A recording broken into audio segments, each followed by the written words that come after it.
Yung app na ito ay ginawa ng Claude Code ang live na ngayon. Hindi sa aking laptop. Sa totoong domain, sa totoong server, binabaybay ang bawat click. Kasi ito ang bagay na hindi sinasabi ng sino man. Halos lahat ng Claude Code tutorial ay nagtatapos agad pagka-run ng app sa local host. At doon mismo namamatay ang iyong app. Sa 8 minuto, ipapakita ko sa inyo ang hakbang na lagi nilang nilalaktawan. Huwag umalis para doon. Kaya ito ang dala mo pagkatapos ng video na ito. Una, isang full-stack app na may front-end, back-end at database. Pangalawa, isang cloud.md file na magagamit mo sa lahat ng proyekto mo. Pangatlo, isang public URL na pwede mong ipadala kahit kanino. Gagawa tayo ng link in bio page na nagtatala ng totoong clicks. Maliit lang para matapos. Pero sapat para maging totoo. Mabilis na disclosure bago tayo magsimula. Ang hosting link sa description ay affiliate link. Walang dagdag na bayad para sa inyo. At para maging malinaw, mamaya sa video sasabihin ko kung kailan mo hindi dapat gamitin ito. Huwag pang buksan ang terminal. Ang pangunahing dahilan kung bakit 3 beses na nire-rebuild ng mga tao ang kanilang app gamit ang Claude Code ay hindi dahil sa masamang prompt, kundi dahil sa kulang na spec. Kung may puwang sa iyong mga requirements, pupunan ito ng Claude Code ng isang bagay na mukhang tama. At bawat puwangang pinunan nito ay magiging dagdag na trabaho para sa iyo. Kaya bago pa man magsimula, gumawa ng isang pahinang PRD o Product Requirements Document. Kailangan nitong sagutin ang 4 na tanong. Ano ang ginagawa ng app na ito? Sino ang gagamit nito? Ano ang hitsura ng tagumpay? At ito ang palaging nilalaktawan ng lahat. Ano ang hindi nito gagawin? Ganoon din ang patakaran para sa iyong stack. Kung hindi mo ito tukuyin, pipiliin ng Claude Code ang pinakakaraniwan sa training data nito na maaaring hindi talaga ang gusto mo. Kaya sinasabi ko sa kanya ng maaga, Node, Escalade, Plain HTML. Simpleng-simple ng sadya. Ang simple ay malinis na pag-deploy. Isang linya lang ang install. Sa Mac o Linux, i-curl mo ang installer mula sa Claude.ai at i-pipe sa Bash. Sa Windows PowerShell, isang linya rin. Pagkatapos, patakbuhin ang Claude -- version para makita kung nag-install na. Pagkatapos ay CD sa iyong folder at i-type ang Claude. Tapos na. Nasa loob ka na. Ito na ang pinaka-importanteng gagawin mo ngayon. Gumawa ng file na tinatawag na cloud.md sa root ng iyong project. Binabasa ito ni Claude Code sa simula ng bawat session. Kung wala ito, nagsisimula sa 0 ang bawat bagong session. Muling ipapaliwanag mo ang iyong project. Bawat oras. Ako, 5 ang nasa akin. Ano ang project, ang stack, naming conventions, ano ang hindi dapat gawin ng app at kung saan nakatago ang mga secrets. Pansinin, hindi ako nagsusulat ng code dito. Nagsusulat ako ng context. Iyon na ang tunay na trabaho ngayon. I-paste ang iyong PRD sa ibaba. I-save ito. Iyon ang deliverable number 2. At kokopyahin mo ang file na ito sa bawat project na gagawin mo. Unang prompt. Panoorin ang kanang bahagi ng screen mo. Iyon na ang buong front-end. 30 segundo. Ngayon, dito nagsisimulang masabik ang mga tao at nagpo-prompt ng walang tigil. Huwag. Isang feature lang sa isang pagkakataon. Tingnan mo muna. Tapos ang susunod. Gusto ko na mabago ang mga links nang hindi tinatouching ang code. Kaya ilipat ang mga links sa isang config file. At iyon ang pagkakaiba ng isang demo at ng isang bagay na talagang mamamahalaan mo. Sandali lang, ang makina na pagdideployan nito ay mas mahalaga kaysa inaasahan mo. Babalikan ko yan. At hindi ito dahil sa iniisip mo. Okay. Mukhang link in bio page.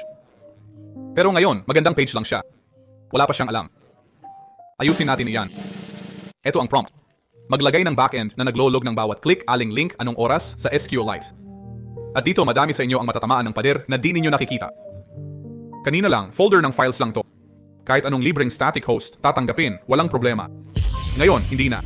May proseso ng dapat tumakbo at database na dapat buhay. Pag natulog ang app, hihinto ang click counter mo. Hindi yan limitasyon ng Claude Code. Ganyan talaga ang totoong app. Isa pa, ang API keys. Dapat nasa .env file yan, hindi sa code, hindi sa GitHub. Kaya ng Claude Code, i-hardcode ang key kung papayagan mo. Kaya i-check. Panoorin. Kinlik ko ang link ko at gumagalaw ang counter. Isang click, nakalog kasama ang timestamp. Nga pala, sinusubaybayan ko kung magkano ang lahat ng ito sa akin. Claude, hosting, domain, lahat-lahat. Ilalagay ko sa screen ang mga numero sa 11 minuto. Tigil. Tingnan ninyo kung nasaan tayo. May gumaganang app na kayo. Gumagana ito. Nag-iimbak ito ng data. Maganda ang itsura nito. At dito, sa puntong ito, ang lahat ng ibang tutorial ay humihinto na at nagpapalabas ng outro. Dito rin humihinto ang karamihan ng mga tao. Hindi dahil mahirap ang susunod na bahagi, kundi dahil walang nagpakita sa kanila. Kaya ang lahat mula rito ay ang bahaging hindi kinukuhanan ng video. Naaalala ninyo ba ang hakbang na binanggit ko sa simula? Ito ang susunod. Bago natin i-deploy, kung magkano talaga ang halaga nito sa inyo. Hindi ibinebenta ng hiwalay ang Claude Code. Kasama ito sa isang Claude subscription. Hindi ito kasama sa libreng bersyon. Ang Pro ay $20 kada buwan at iyan ang ginamit ko sa pagbuo nito. Ang Max ay $100 kada buwan o $200 para sa 20 beses na paggamit. Ngayon, ang tapat na bahagi. Hindi naglalathala ang Anthropic ng eksaktong limitasyon ng token para sa anumang plan. Mga multiplier lang. 5 beses, 20 beses. Kaya kung nakakita kayo ng video na nagsasabing 44,000 token kada window, gawa-gawa lang yon ng kung sino. Base sa aktwal kong paggamit sa light building, okay lang ang Pro. Kung palagi kang umaabot sa CAP tuwing hapon, hudyat na para mag-upgrade. At isang bitag. Kung may Anthropic API key ka sa environment mo, lalaktawan ng Claude Code ang login at iaalok yon. I-approve mo, API billing ka na. Metered per token bukod sa subscription na binabayaran mo. May mga nabibigla sa invoice nila dito. Tingnan mo bago magsimula. Kailangan ng app ng tirahan. Ipapakita ko kung anong ginagamit ko, presyo, at ang hindi nila sinasabi. 3 bagay bago tayo mag-push. Una, Git. Mabilis magsulat ang Claude Code, kailangan mo nang balikan. Init, commit, push. Pangalawa, environment variables. Buksan mo ang .env mo. Bawat linya doon ay dapat nasa server din. Ito ang top reason bakit pumapalpak ang first deploy. Hindi ito bug, isang nawawalang variable lang. Pangatlo, i-deploy ang hello world muna. Patunayan lang na kayang mag-build ng server. Tsaka idagdag ang totoong bagay. Ngayon, bago ko ipakita ang aking setup kung static page lang ang ginagawa mo, walang backend, walang kailangang tumatakbo, huwag nang bumili ng kahit ano. I-push sa free tier, isara ang tab na ito, at mag-enjoy na ng araw mo. Seryoso ako. Nandito ka pa. Kailangan mo ng tunay na server, at iyan ang matututunan mo ngayon. Mag-SSH. I-pull ang repo. I-set ang mga variable. Ganun lang kasimple. Ngayon, ang bahaging ipinangako ko sa'yo, 8 minuto na ang nakakaraan. Bagong tab. Ang aking domain. Nandoon na. Hindi localhost. Hindi preview link na mag-e-expire. Tunay na address sa tunay na server na hindi mapapababa kahit isara ko ang laptop ko. I-click ang isa sa mga link at gumagalaw ang counter. Sa isang makina na hindi akin. Iyan ang huling hakbang. Iyan ang hakbang na walang nag-film. At nagawa mo na ito. Isa pa, at ito ang nagbago ng paraan ko ng trabaho. Terminal lang ang kailangan ng Claude Code para gumana. Kaya hindi na kailangang tumakbo sa iyong laptop. Nandun na siya, may bukas na session sa server mismo para i-deploy. Isang makina na hindi natutulog, hindi nawawalan ng wifi at hindi nagsasara kahit patayin mo. Hindi lang bahay ng app ang box na to. Dito nangyayari ang trabaho. Kaya ito ang ginagamit ko at bakit ito hindi yung mura. May 4 na VPS size ang hostinger, iisa lang ang pinagkaiba. Kung gaano kalakas ang makina. Isang core at 4 na gig ang KVM mo. Okay lang yan sa static site o isang maliit na app. Pero hindi bagay sa ginawa natin. Kasi hindi lang naman ang app ang pinapatakbo mo. Pinapagana mo ang app, database, proxy at Claude Code mismo, sabay-sabay. Dobleng lakas ang KVM. 2 core, 8 gig ng RAM, 100 gigs NVMe. 8.79 kada buwan, dito ako magsisimula. Ang 4 at 8 ay para sa mas maraming project o mas mabigat. Ngayon, ito ang napapansin ko araw-araw. AMD EPYC processors, NVMe storage at 1 gigabit network lahat.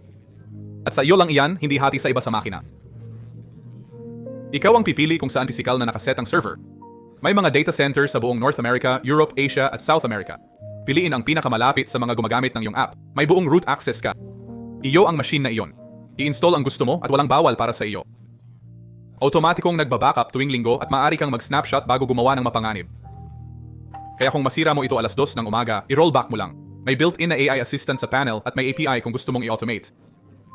At ito ang bagay na hindi ko inaasahan. Nasa one-click catalog ang Claude Code. Maaari mong ilagay ang Claude Code sa server nang walang manual na pag-install. Ang link at code ay nasa description. I-paste mo ito sa checkout at magbabago ang total sa harap mo. Iyon lang ang buong test. Ito ang bahaging hindi sinasabi ng karamihan. First term price iyon at sa unang order lang gumagana ang code. Hindi mo na maidadagdag pagkatapos. Pareho ang renewal kahit anong term ang pipiliin mo. Mas matagal na term, mas matagal na mababang presyo. Pumili ng term na gusto mo ngayon. Pipiliin mo ang location, tapos ang operating system, Ubuntu, kung gusto mong maging simple. Mag-set ng root password at sayo na ang server. At kapag may tumatakbo na dito, makikita mo ito dito.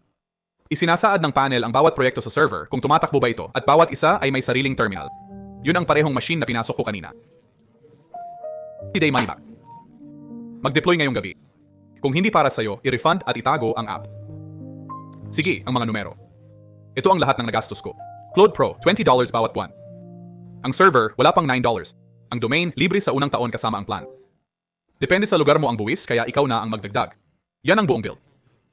At yan ang 3 bagay na ipinangako ko sa inyo. Isang gumaganang full-stack app, front-end, back-end database.